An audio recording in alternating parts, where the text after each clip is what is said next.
Gravel, the Achilles heel of most riders. When you encounter it, your heart rate rises, you start getting nervous, and you're afraid of dropping your bike. Making a U-turn is the last thing on your mind. In this video, we're going to eliminate that fear, and I'm going to show you the proper technique to make a U-turn on gravel. Now let's hop into it. Recently, I received this comment right here on my 5 critical U-turn mistakes video, and it gave me the idea for this. This person goes on and says, making tight, slow speed U-turns are always a recipe for disaster. Highly disagree. And give me a bucket of pea gravel to throw out in your U-turn box. Challenge accepted. Yeah, this isn't pea gravel, but it's close enough.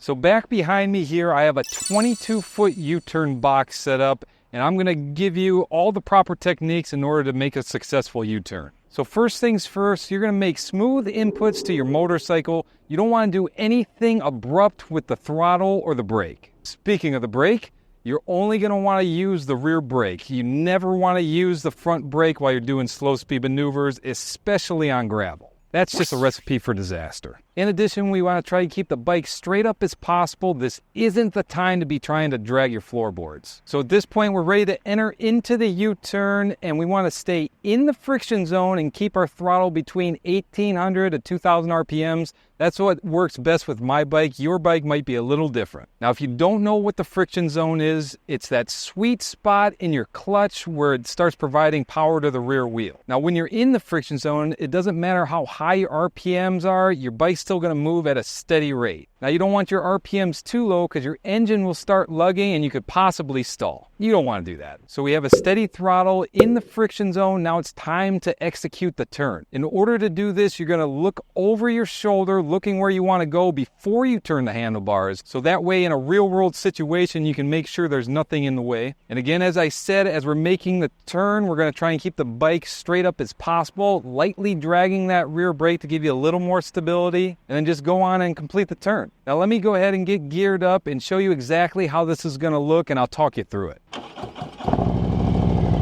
All right, so we come in, turn our head and eyes, then the handlebars, friction zone, slowly dragging that rear brake just a little bit. Everything's nice and smooth. Do it one more time here. Come in, head and eyes, handlebars, steady throttle, friction zone, dragging that rear brake. So in a nutshell, really nothing changes from doing a U-turn on asphalt. The only difference is you try to keep the bike straight up as possible. Notice that I wasn't doing any leaning there. This was a 22-foot U-turn box, and I'm going to have to look back at the tape, but I'm guessing I probably got this between 20 and 19 feet, so it's definitely possible. Now, if you're still trying to master a regular U-turn, check out this video right here. As always, this is Jogo with Jogo Motorcycle Adventures, and until next time, ride on.